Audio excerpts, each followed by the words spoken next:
3 মাস আগেও বাংলাদেশের 3 ফরম্যাটেরই ক্যাপ্টেন ছিলেন নাজমুল হোসেন শান্ত, টেস্ট, ওয়ানডে, টি20। এখন কোনো ফরম্যাটের ক্যাপ্টেনই আর তিনি নন। টি20 ক্যাপ্টেন্সি থেকে তিনি স্বেচ্ছায় সরে দাঁড়িয়েছেন, ওয়ানডে ক্যাপ্টেন্সি থেকে বাংলাদেশ ক্রিকেট বোর্ড তাকে সরিয়ে দিয়েছে এবং সেই সরিয়ে দেওয়ার প্রক্রিয়াটা শান্তর আত্মসম্মানে লেগেছে বলেই টেস্ট ক্যাপ্টেন্সি থেকেও স্বেচ্ছায় সরে দাঁড়ানোর ঘোষণাটা তিনি আজকে দিলেন, যদিও কিছুদিন আগে ক্রিকেট বোর্ড তাকে আরও 1 বছরের জন্য টেস্ট ফরম্যাটের ক্যাপ্টেন হিসেবে ঘোষণা করেছিলেন। শান্তর রাগ থাকা, ক্ষোভ থাকা, অভিমান থাকা খুবই যৌক্তিক। যেইভাবে তার সঙ্গে কোনো আলোচনা না করে শুধুমাত্র সিদ্ধান্তটা জানিয়ে দেওয়া হয়েছিল ওয়ানডে ক্যাপ্টেন্সি থেকে সরিয়ে দেওয়ার, এবং ওইখানটাতে বাংলাদেশ ক্রিকেট বোর্ড যথার্থ পেশাদারিত্বের পরিচয় দিতে পেরেছে বলে আমার কাছে মনে হয় না। বাংলাদেশ ক্রিকেট বোর্ডের জাতীয় দল দেখাশোনা করার যে কমিটি, ক্রিকেট অপারেশনস কমিটি, সেইটার চেয়ারম্যান নাজমুল আহমেদ ফাহিম এই জায়গাটাতে টোটাল ফেলিওর বলে আমার আন্ডারস্ট্যান্ডিং। কারণ প্রশ্নের যে জায়গা, শান্ত তার মুখে এগুলো কিছু বলেননি, তার অভিমানের কথা বলেননি। তিনি যেই রিজনটা দেখিয়েছেন যে বাংলাদেশ টিমের ড্রেসিং রুমে 3 ফরম্যাটের 3 ক্যাপ্টেনটা দলকে এগিয়ে নিয়ে যাবার জন্য যথার্থ না। এখন যে শান্ত সরে দাঁড়ালেন, বাংলাদেশ ক্রিকেট বোর্ড কি করবে? ওয়ানডের ক্যাপ্টেন মেহেদী হাসান মিরাজ, টি20-র ক্যাপ্টেন লিটন দাস, টেস্টের কি তৃতীয় আরেকজন ক্যাপ্টেন কি বাংলাদেশ ক্রিকেট বোর্ড এই জায়গাটা দিবে? নাকি শান্ত পদত্যাগ করার পরও, শান্ত চলে যাওয়ার পরও শান্তর কথাই বাংলাদেশ ক্রিকেট বোর্ডকে শুনতে হবে, শান্তর কথাই বাংলাদেশ ক্রিকেট বোর্ডকে গিলতে হবে, 3 ফরম্যাটে 3 ক্যাপ্টেনের নীতি থেকে তাদের সরে আসতে হবে? সেটা নিয়ে একটু আলোচনাটা করছি। দেখুন, আমি আরেকটা ভিডিও করেছি শান্তর এই ক্যাপ্টেন্সি ছাড়া নিয়ে, সেখানটাতে আলোচনা করেছি যে কিভাবে শান্তকে এই ওয়ানডে ক্যাপ্টেন্সি থেকে সরিয়ে দেওয়া হয়েছে এবং সেইটা তার আত্মসম্মানে কতটা লেগেছে।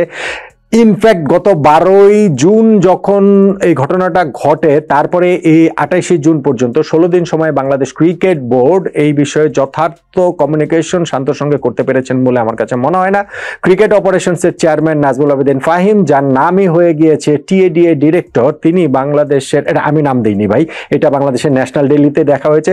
বাংলাদেশ ক্রিকেটের ক্রিকেটাঙ্গনে কান পাতলে আপনি এটা শুনতে পারবেন। টিএডিএ মানে হচ্ছে কি ট্রাভেল অ্যালাউন্স, ডেইলি অ্যালাউন্স, বিদেশ সফর যেহেতু রেগুলার করেন তিনি, ঘন ঘন করেন। বাংলাদেশ জাতীয় দল, বাংলাদেশ নারী মানে পুরুষ জাতীয় দল, নারী জাতীয় দল, যুব দল, যেইখানেই যাই থাকুক, বিভিন্ন মিটিং টিটিং সব জায়গাতেই তিনি আসলে বিদেশ সফরে চলে যাচ্ছেন। সেই জন্য টিএডিএ ডিরেক্টর নাম হয়ে গিয়েছে ফাহিম ভাইয়ের।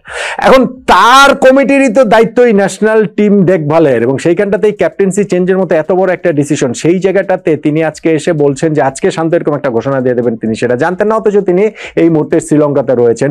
ওইখানে থেকে তাহলে তার কাজটাকে প্রশ্নের জায়গা সেইটা। শান্তর কথা আমি বলছিলাম যে তার রাগ, ক্ষোভ, অভিমান অবশ্যই রয়েছে এবং সেই থাকাটা খুবই যৌক্তিক। এবং আমি এই জায়গাটাতে আপনাদের আমি স্রোতের বিপরীতে গিয়েই বলছি, শান্ত কত ভালো ক্যাপ্টেন, কত মন্দ ক্যাপ্টেন, তাকে রাখা উচিত ছিল কিন্তু ছিল না। সেইটা হচ্ছে বড় কথা, যে একজন ন্যাশনাল টিমের প্লেয়ারের ইগোকে যখন আপনি এভাবে হার্ট করবেন, আপনি যখন তাকে একেবারে পাত্তাই দিবেন না।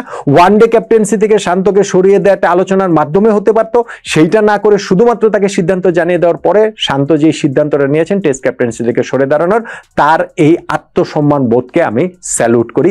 বাংলাদেশ ক্রিকেট বোর্ড যে এখন তাকে ফাহিম ভাইরা যে এখন তাকে হচ্ছে গিয়ে ভিলেন হিসেবে দাঁড় করানোর চেষ্টা করছে, যে কেন একটা সফরের মাঝখানে এরকম সিদ্ধান্ত নেবে, সেইটাকেও আমি আসলে প্রবলভাবে আসলে প্রতিবাদ জানাই। এইটা করে শান্তকে আপনারা এইভাবে ভিলেন বানাতে পারেন না। আলোচনা এই ভিডিওর যেইখানটাতে যে ক্রিকেট বোর্ড এখন কি করবে, 3 ফরম্যাটে 3 ক্যাপ্টেনের দিকে যাবে, নাকি 3 ফরম্যাটে 1 ক্যাপ্টেনের দিকে যাবে, বা নাকি 3 ফরম্যাটে 2 ক্যাপ্টেনের দিকে যাবে, নাকি রেড বল হোয়াইট বল আলাদা ক্যাপ্টেন দিকে, কি করবে আসলে ক্রিকেট বোর্ড? শান্তর যেটা কথা যে আমাদের ড্রেসিং রুমে 3 ক্যাপ্টেন মিলে যদি হচ্ছে কি 3টা ফরম্যাট লিড করে, সেইটা আমাদের জন্য, আমাদের টিমটা এগিয়ে যাওয়ার পথে যথেষ্ট ভালো নয়। এইখানটাতে তো নানান রকম বিষয় আসলে সত্যিকার অর্থে চলে আসে। 3 ফরম্যাটে যেহেতু আমাদের মোরলেস সেম প্লেয়াররাই থাকেন, এবং সেইখানটাতে আমরা বিভিন্ন সময় দেখেছি প্লেয়ারদের ক্যাপ্টেনদের একটু ঘেঁষা হয়ে যাওয়া, যে ঠিক আছে এই দল ওই দল, এই গ্রুপিং ওই গ্রুপে। আমি খারাপ অর্থে বলছি না, ধরেন আমি যদি ভালো অর্থেও বলি, তাহলে থাকে না যে কার সঙ্গে একটু বেশি ঘনিষ্ঠ, কার সঙ্গে একটু কম ঘনিষ্ঠ। আমাদের ক্রিকেটাররা অনেক ক্ষেত্রে কিছু কিছু ক্রিকেটার আছেন যারা বিভিন্ন ফরম্যাট একটু বেছে বেছে খেলেন।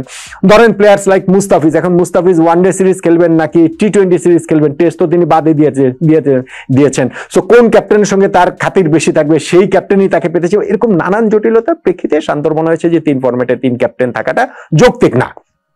অবশ্যই এটার কাউন্টার লজিকও রয়েছে। অবশ্যই বাংলাদেশ ক্রিকেট বোর্ড শান্তকে এটা বোঝাতে পারতো যে না, কেন তারা 3 ফরম্যাটে 3 ক্যাপ্টেন ভাবছে, তারা তো সেই পথেই হাঁটেনি। এখন পথে যখন হাঁটেনি, ঠিক আছে, শান্ত চলে গেছেন। ওয়ানডে ক্যাপ্টেন মেহেদী হাসান মিরাজ রয়েছেন, তাকে আগামী 1 বছরের দায়িত্ব দেওয়া হচ্ছে। টি-20 ক্যাপ্টেন লিটন দাস রয়েছেন, তাকে আগামী টি-20 ওয়ার্ল্ড কাপ পর্যন্ত দায়িত্ব দেওয়া হচ্ছে। এখন টেস্ট ক্যাপ্টেন কাকে করবেন, এইখানটাতে অপশন কি? 3 ফরম্যাটে 3 ক্যাপ্টেন যদি করতে হয়, তাহলে তো এই দুজনের কাউকে দায়িত্ব দেওয়া যাবে না। মিরাজ বা শান্ত কাউকে, মিরাজ বা লিটন কাউকে যদি দায়িত্ব দেন, তাহলে তো 3 ফরম্যাটে 2 ক্যাপ্টেন হয়ে গেল। শান্তর কথা রেডিও সেক্ষেত্রে ঠিক হলো। 3 ফরম্যাটে 3 ক্যাপ্টেন যদি ক্রিকেট বোর্ডের করতে হয়, সেক্ষেত্রে ক্রিকেট বোর্ডের সামনে অপশনস কি কি? ধর আপনি যদি অভিজ্ঞতার দিকে যান, নাম্বার 1 অপশনস মুশফিকুর রহিম, তিনি ক্যাপ্টেন্সি নেবেন না, ফুল স্টপ, এটা নিয়ে আলোচনার কিছু নাই। নাম্বার 2 অপশনস মমিনুল হক, তিনিও ক্যাপ্টেন্সি নেবেন না, ফুল স্টপ, এটা নিয়ে আলোচনার কিছু নাই। আমার আন্ডারস্ট্যান্ডিং, মানে মুশফিক তো নেবেনই না, মমিনুলেরটাও আমার আন্ডারস্ট্যান্ডিং হচ্ছে যে আবারও টেস্ট ক্যাপ্টেন্সিতে তাকে আসলে তিনি নেবেন বলে আমার কাছে সেই জিনিসটা মনে হয় না। তাহলে ক্রিকেট বোর্ডের সামনে এই জায়গায় বিকল্প কি? ধরেন একজন বিকল্প হতে পারতেন তাসকিন আহমেদ, ক্যাপ্টেন্সির খুবই প্রবল দাবিদার, কিন্তু যখন ওয়ানডে ক্যাপ্টেন্সিটা দেওয়া হয়েছে মেহেদী হাসান মিরাজকে, সেইখানটাতেই আমাদের ফাহিম ভাই বলেছিলেন না, নাজমুল আবেদিন ফাহিম ভাই, যে মিরাজকে তারা কনসিডারেশনেই রাখেনি, ওয়ানডে ক্যাপ্টেন্সির আলোচনাতেই রাখেনি, মিরাজের ইনজুরির কথা চিন্তা করে, তার যে ওই যে বডি ম্যানেজমেন্ট রয়েছে, সব ম্যাচ সব সিরিজ খেলতে পারবে না, এই সব কিছু বিবেচনা করে, পেস বোলার ইনজুরিতে পড়েন, এই সব কিছু বিবেচনা রাখে। ফলে টেস্ট ক্যাপ্টেন্সির হিসাবে তাসকিন আহমেদের থাকার তার মানে কোনো সুযোগই নাই। তাসকিনকে আপনার এই জায়গাটা থেকে হিসাব থেকে বাদ দিয়ে দিতে হবে। আর তাহলে থাকেন কি আমাদের টেস্ট টিমে, আর কে আছেন? ধরেন আপনি অভিজ্ঞতা বিবেচনা যদি করেন, তাইজুল ইসলাম, কোনোদিন কি তাকে টেস্ট ক্যাপ্টেন হিসেবে মনে হয়েছে, বা ওই টেস্ট ক্যাপ্টেন্সির ম্যাটেরিয়াল, বা তাকে ভবিষ্যতে ক্যাপ্টেন্সি দেওয়া হবে? আই ডোন্ট থিঙ্ক সো, আমার কাছে সেই জিনিসটা মনে হয় না।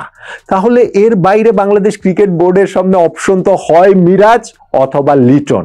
এই মিরাজ কিংবা লিটনকে আপনার টেস্ট ক্যাপ্টেন্সিটা দিতে হবে। হ্যাঁ, এখনো সময় রয়েছে, অক্টোবর নভেম্বর মাসে আয়ারল্যান্ডের বিপক্ষে আমাদের পরে টেস্ট সিরিজ, কিন্তু বাংলাদেশ ক্রিকেট বোর্ড এই ক্ষেত্রে 3 ফরম্যাটে যে 3 ক্যাপ্টেনের জায়গায় গিয়েছিল, সেই জায়গাটাতে তারা থাকতে পারবে বলে আমার কাছে মনে হয় না। আমার আন্ডারস্ট্যান্ডিং হয় মিরাজ অথবা লিটন, এই দুইজনের একজনকেই টেস্ট ক্যাপ্টেন্সিটা দিতে হবে।